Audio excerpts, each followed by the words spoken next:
Bonjour à toutes et bonjour à tous, j'espère que vous allez bien et vous vous demandez mais comment ça se fait Tony, Toto, tu partages plein de vidéos en ce moment, comment c'est possible quoi?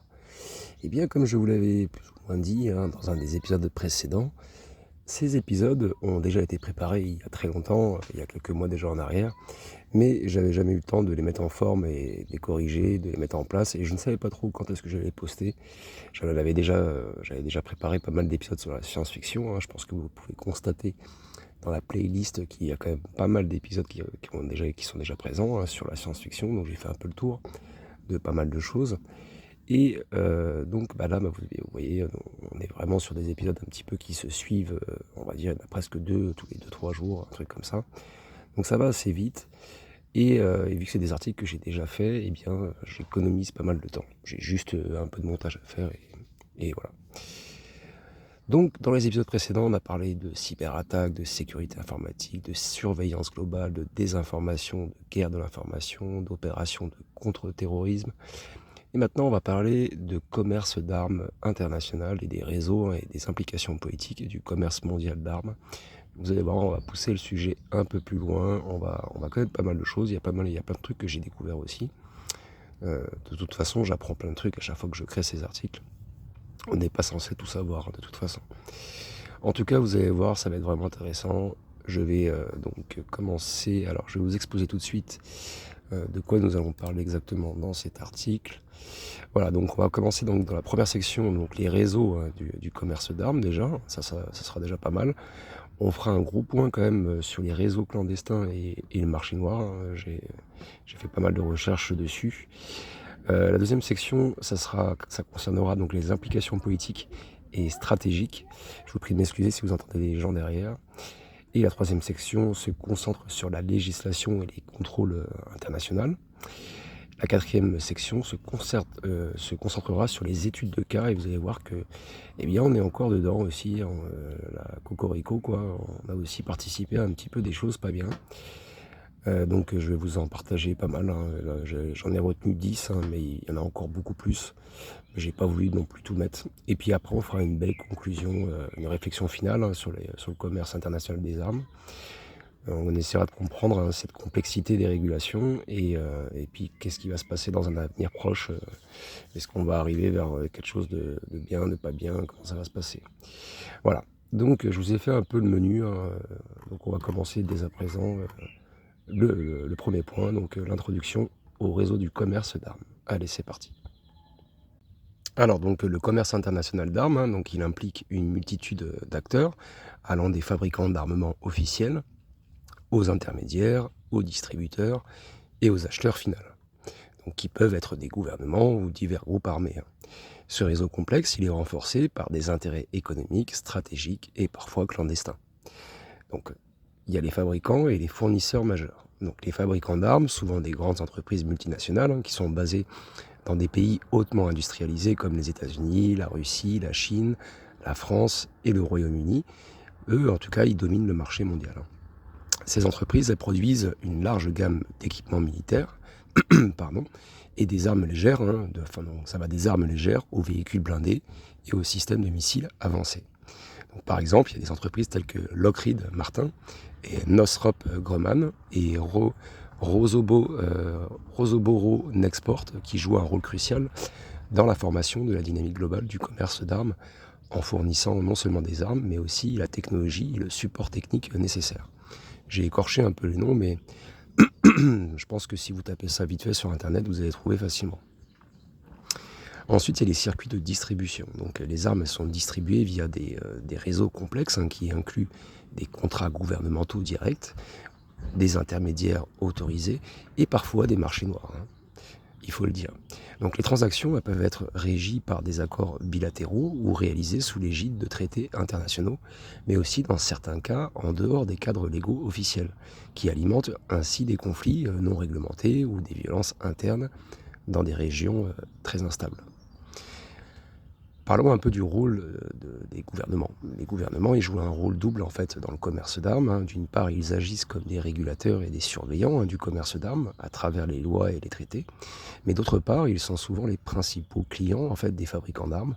Les décisions d'achat sont influencées, hein, par des considérations de politique étrangère, de sécurité nationale et parfois de pression domestique, économique ou politique. Donc, par exemple, il y a les ventes d'armes à l'Arabie Saoudite, hein, par les États-Unis et le Royaume-Uni ont été largement débattues et critiquées, hein, compte tenu du rôle du pays dans les conflits yéménites.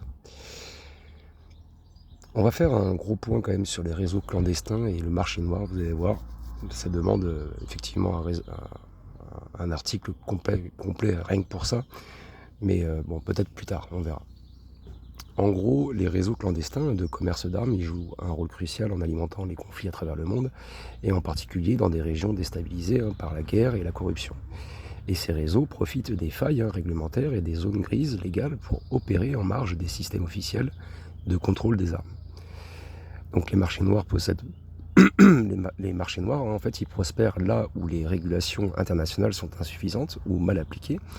Et par exemple, malgré le traité donc sur le commerce des armes, hein, le TCA, qui est adopté par l'ONU en 2013 et visant à réguler le commerce international d'armes, eh bien, de nombreux pays n'ont pas les moyens ou la volonté de faire respecter ces règles strictement.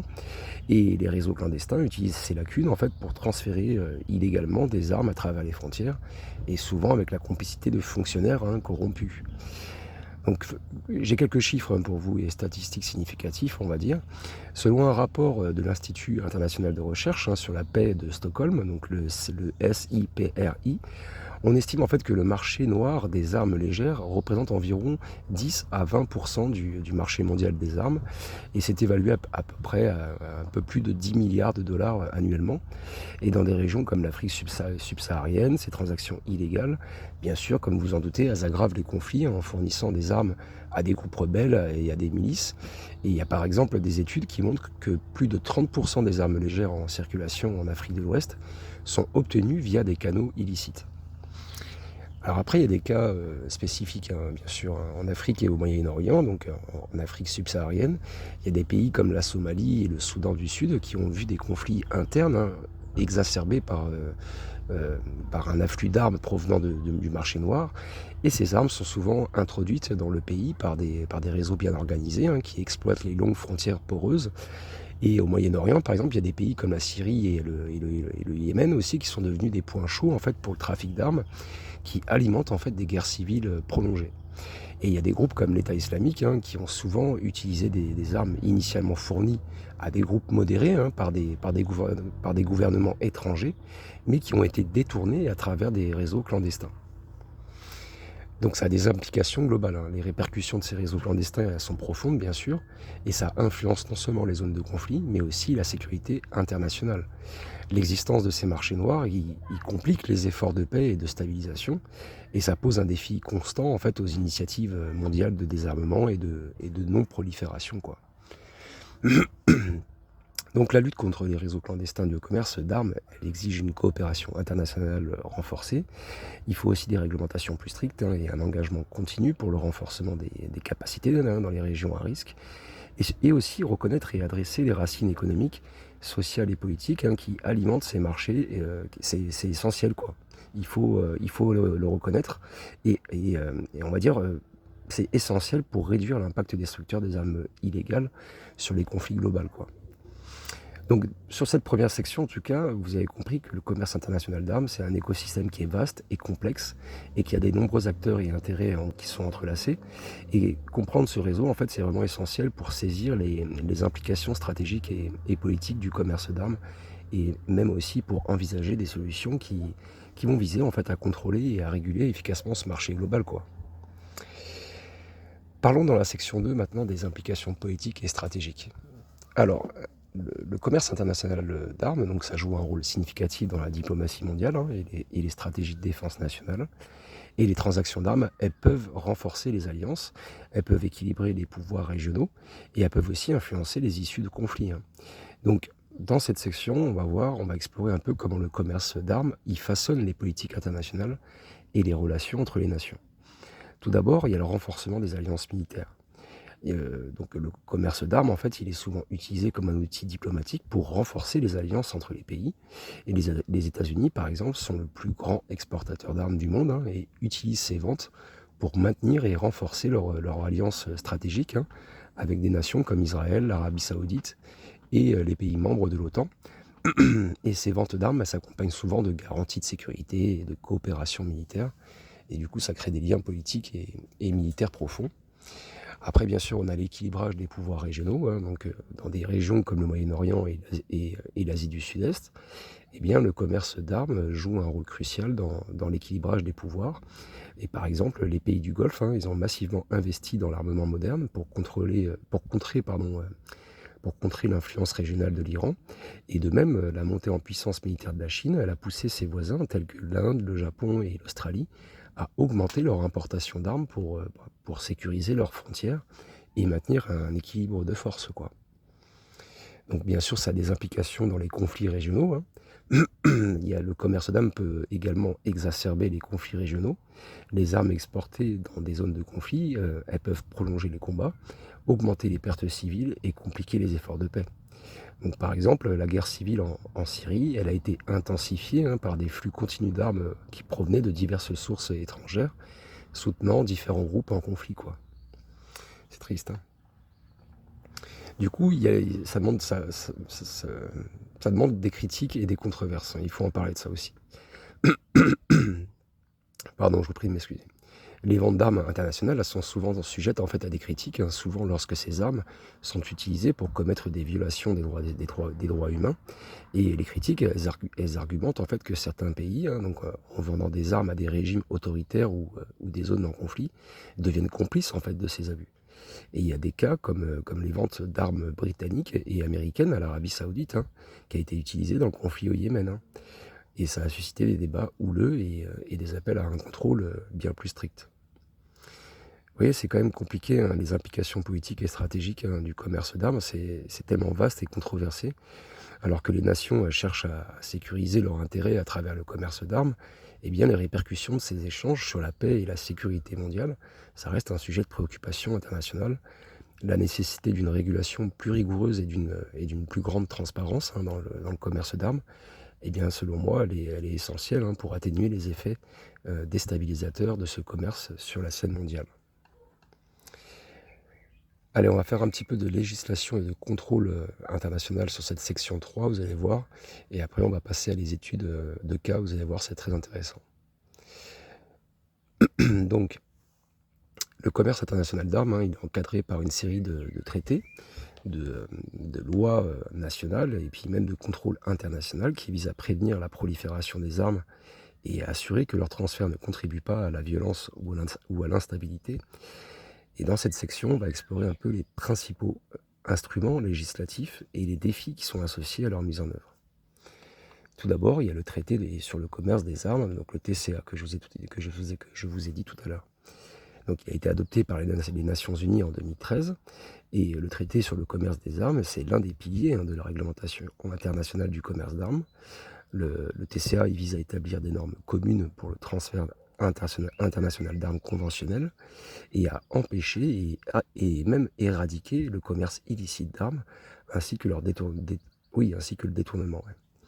Donc ce traité, il exige que les États parties en fait évaluent, entre autres, si les armes qu'ils exportent pourraient être utilisées pour contourner un embargo international, commettre des génocides, des crimes contre l'humanité ou d'autres violations graves des droits de l'homme, quoi. Donc ça, c'est très important. Ensuite, il y a les défis de l'application et de la coopération internationale. Parce que malgré ces objectifs qui sont nobles, hein, bien sûr, eh bien, la mise en œuvre du TCA contre des défis significatifs, notamment la résistance de certains États et les lacunes, hein, dans les mécanismes de contrôle et de vérification, eh bien, les différences dans les capacités réglementaires et les priorités politiques entre les pays, ça rend la coopération internationale complexe, hein. Et de plus, en plus, il y a des pays comme la Russie et la Chine qui n'ont pas ratifié le traité et ce qui soulève en fait des questions sur son efficacité globale, quoi. Donc après, il y a les initiatives régionales et les sanctions. Mais bon, je suis pas vraiment sûr que ça fonctionne efficacement. En plus du TCA, donc, il y a plusieurs initiatives régionales qui tentent de contrôler le commerce d'armes. Par exemple, l'Union européenne, elle a des règles strictes qui concernent l'exportation d'armes et qui est basée sur des critères qui incluent le respect des droits de l'homme et la préservation de la paix. De même, les sanctions internationales imposées par des entités comme les Nations Unies ou des groupes régionaux comme l'Union africaine, eh bien, elles jouent un rôle crucial dans les limitations des flux d'armes vers des zones de conflit, quoi. Donc ça a un impact aussi des technologies, il y a un impact des technologies émergentes aussi. C'est l'évolution de ces technologies justement, notamment pour l'impression 3D et les drones, qui posent des nouveaux défis pour le contrôle des armes. Et ces technologies elles rendent plus difficile la traçabilité des armes et ça ouvre même la porte à de nouvelles formes de prolifération. La réglementation internationale elle doit s'adapter rapidement pour inclure ces nouvelles dimensions, quoi. Donc la réglementation du commerce d'armes, c'est un aspect crucial, mais complexe de la sécurité internationale. Alors que les traités et les lois nationales fournissent un cadre, eh bien leur efficacité dépend vraiment de l'engagement des États à les respecter et de leur capacité à s'adapter en fait aux nouvelles réalités technologiques et géopolitiques. Et une coopération internationale renforcée, c'est aussi une volonté politique qui est essentielle pour répondre efficacement aux défis de commerce d'armes dans le monde moderne. Voilà. Donc pour cette section 3, je pense on a fait un peu le tour. Maintenant, on va parler un peu des études de cas et vous allez voir, c'est super intéressant, j'ai pas mal de choses à vous dire. Alors donc du coup, dans cette section, on va essayer de présenter des études de cas qui vont être, on va dire, un petit peu détaillées et qui vont illustrer un peu les implications du commerce d'armes dans divers contextes géopolitiques. Et vous allez voir que chaque cas montre comment les transferts d'armes ont influencé des conflits spécifiques et qui souligne en fait les chiffres. Et d'ailleurs, ça va souligner même aussi, je vous ai souligné aussi les chiffres et quelques statistiques clés. Et à la fin, de cette section 4, je vous parcourrai vraiment que des études de cas, mais qui concernent simplement la France, donc mon pays, quoi. Allez, c'est parti, on commence la section 4. Donc tout d'abord, on a la guerre en Syrie. Donc les conflits en Syrie, ils ont été exacerbés par des livraisons d'armes massives de la part de la Russie et de l'Iran au gouvernement syrien et des États-Unis, de la Turquie et des pays du Golfe aux groupes rebelles. Donc selon un rapport du CIPRI, donc le SIPRI, les livraisons d'armes en fait à la Syrie ont augmenté de plus de 150% entre 2012 et 2016. Ensuite, on a le conflit au Yémen. Donc l'Arabie Saoudite et ses alliés ont reçu des quantités importantes d'armement des États-Unis et du Royaume-Uni pour leur campagne au Yémen. Et les ventes d'armes à l'Arabie Saoudite par les États-Unis ont atteint 3,4 milliards de dollars en 2016. Et ces armes ont été utilisées dans des frappes aériennes qui ont souvent touché des cibles civiles, provoquant de graves crises humanitaires. Troisième point, troisième cas, c'est la crise des Rohingyas en fait, au Myanmar. Donc les forces de la sécurité du Myanmar en fait, ont utilisé des armes fournies par la Chine et la Russie pour mener des opérations contre la minorité Rohingya. Et les attaques en fait, ont entraîné un exode massif et des accusations de nettoyage ethnique. C'était assez violent. Quatrième cas, c'est la guerre civile colombienne. Il y a des rapports qui indiquent que les groupes rebelles en Colombie, notamment les FARC, ont reçu des armes de contrebande qui provenaient de sources diverses, qui incluent des pays voisins. Et ces armes ont alimenté les conflits pendant des décennies, jusqu'à l'accord de paix de 2016. Ensuite, le cinquième cas, c'est les conflits au Soudan du Sud. Donc, le jeune État du Soudan du Sud a été le théâtre de violences exacerbées par des importations d'armes de la Chine, qui a vendu pour environ 38 millions de dollars d'armes au gouvernement entre 2014 et 2015. Ensuite, vous avez l'insurrection de Boko Haram. Donc en gros, vous avez le groupe terroriste Boko Haram qui a acquis des armes grâce à des réseaux de contrebande en Afrique de l'Ouest. Et ces études montrent que de nombreuses armes utilisées par Boko Haram proviennent des pillages d'arsenaux militaires et de la contrebande à travers le lac Tchad. Septième cas, c'est l'invasion de l'Ukraine par la Russie. Donc le conflit dans l'est de l'Ukraine a vu un afflux d'armes lourdes et de matériel militaire de la Russie aux séparatistes. Et selon les rapports, cela comprend des chars, des systèmes de missiles et des véhicules blindés et d'autres trucs encore. Le huitième cas, c'est la déstabilisation de la Libye. Donc après la chute de Kadhafi, il y a des quantités massives d'armes qui ont été pillées et qui ont circulé à travers le Sahel et qui ont alimenté des conflits dans des pays comme le Mali et le Niger. Neuvième cas, c'est la guerre contre l'EIL. Donc les États-Unis, ils ont fourni un soutien militaire substantiel aux forces irakiennes et aux milices kurdes pour combattre l'EIL, qui inclut des livraisons d'armes et de matériel de surveillance. Dixième et dernier cas avant d'arriver à la France, c'est la tension en mer de Chine méridionale. Les pays impliqués dans des disputes territoriales en mer de Chine méridionale, notamment le Vietnam et les Philippines, ont augmenté leur importation d'armes pour renforcer leur capacité militaire face à la Chine. Maintenant, on va se concentrer vraiment spécifiquement sur la France et vous allez voir, je vous donne 10 cas. Je vous avais dit qu'il y en avait pas mal, mais ça vaut le coup de le savoir. Tout d'abord, le premier cas qui implique la France dans le commerce d'armes, c'est la vente d'armes à l'Arabie Saoudite. La France est l'un des principaux fournisseurs d'armes à l'Arabie Saoudite et en 2019, la vente d'armes françaises à ce pays a atteint environ 1 milliard d'euros. Et ces transactions, elles incluent des avions de combat, des hélicoptères, des chars et des systèmes d'artillerie. Et les armes françaises ont été largement utilisées dans le conflit au Yémen, suscitant des critiques internationales concernant les violations des droits de l'homme. Selon le rapport de l'ONG, Human Rights Watch, les frappes aériennes menées avec des équipements français ont contribué à des pertes civiles importantes et une crise humanitaire sans précédent. Pas cool, hein? Deuxième cas impliquant la France, c'est la vente d'armes à l'Égypte. Entre 2014 et 2018, la France a été le principal fournisseur d'armes à l'Égypte, avec des contrats totalisant plus de 6 milliards d'euros. Et les ventes comprennent des avions de chasse Rafale, des frégates et des missiles. Et ces transactions ont été critiquées par des groupes de défense des droits de l'homme, notamment par Amnesty International, qui a souligné l'utilisation de ces armes pour réprimer la dissidence interne et maintenir le régime du président Abdel Fattah al-Sisi. Et en 2019, alors en fait, la France elle a continué à fournir des équipements militaires malgré les préoccupations croissantes concernant les droits de l'homme. Troisième cas avec la France, c'est les ventes d'armes à l'Inde. La France elle a conclu plusieurs accords importants avec l'Inde, y compris la vente de 36 avions de combat Rafale pour un montant de 8,7 milliards d'euros en 2016. Et ce contrat il a été vu comme un renforcement des liens stratégiques entre les deux nations, avec des implications majeures pour l'équilibre des pouvoirs en Asie du Sud. Mais bon, l'accord il a également été entaché de controverses et d'allégations de corruption, faisant l'objet d'enquêtes et de débats politiques en Inde. Ensuite, c'est la vente d'armes au Qatar. La France, elle vend au Qatar aussi. Entre 2015 et 2018, la France elle a signé plusieurs contrats d'armement avec le Qatar, y compris la vente de 24 avions de combat Rafale pour 6,3 milliards d'euros et d'autres systèmes militaires avancés. Et ces ventes sont perçues comme un moyen pour la France de renforcer ses relations avec un allié stratégique au Moyen-Orient, tout en diversifiant ses partenariats régionaux. Cinquième cas avec la France, c'est le transfert d'armes à la Libye sous Kadhafi.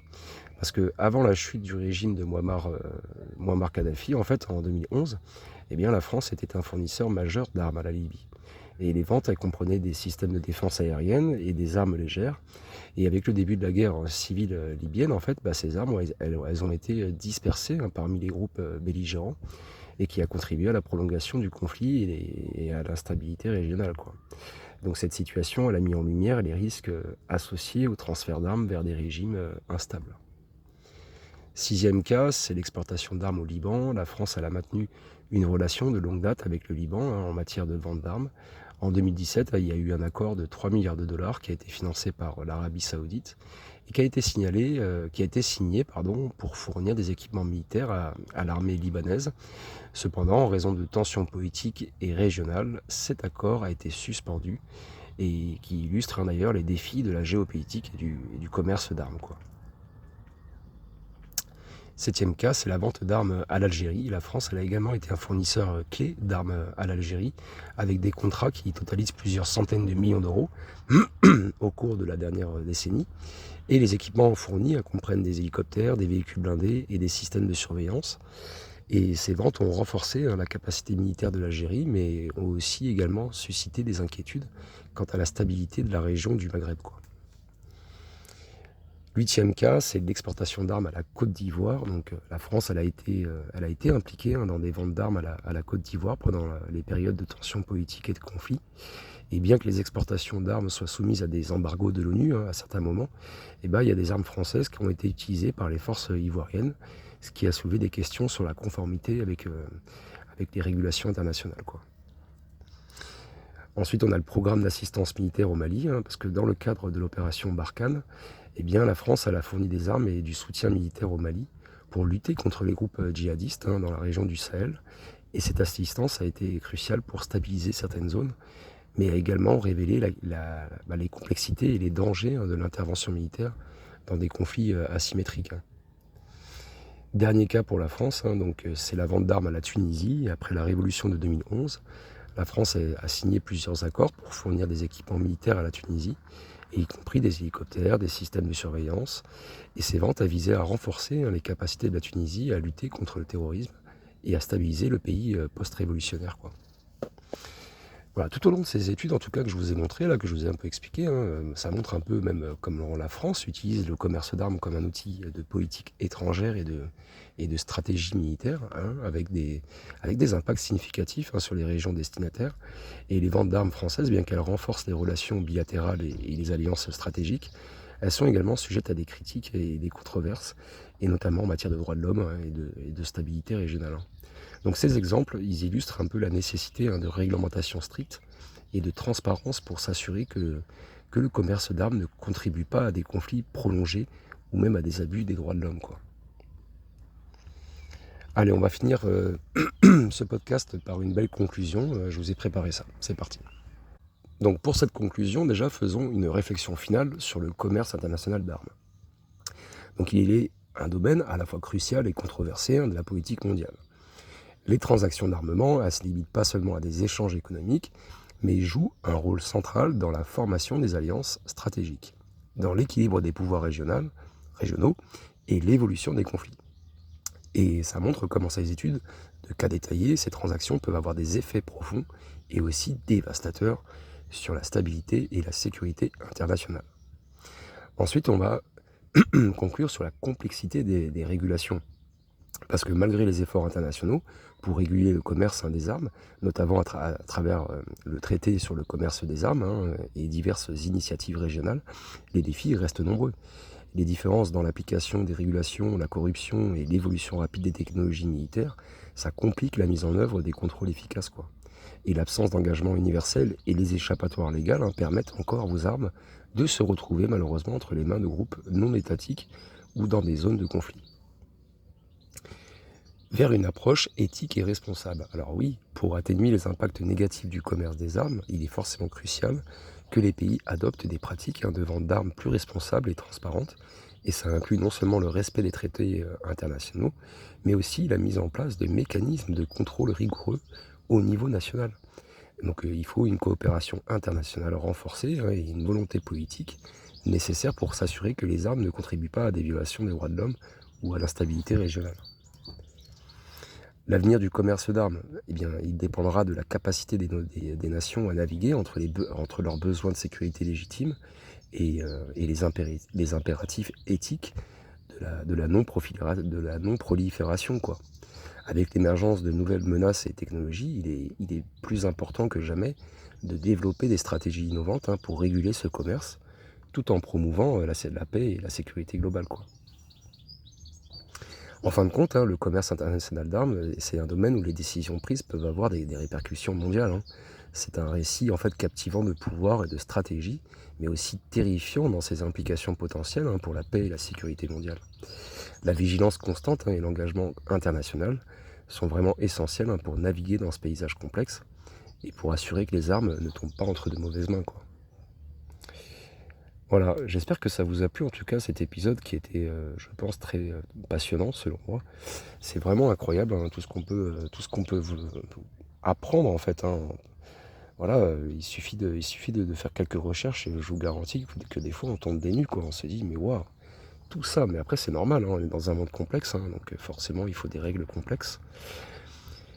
Bref, pour le prochain épisode, hein, qui va être encore plus, enfin je pense qu'il sera incroyable aussi, c'est l'espionnage économique. Vous allez voir, on parlera de l'impact de l'espionnage sur les économies nationales et les industries clés.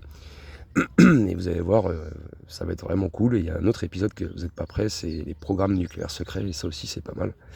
On va parler des études sur les développements nucléaires et qui ne sont pas déclarés en fait, hein, ou qui ont été cachés, mais qui maintenant sont déclassifiés puisque je vais vous le raconter. Voilà, en tout cas, j'espère que ça vous a plu. N'hésitez pas à vous abonner, commenter, liker. Prenez soin de vous. Ciao, bisous.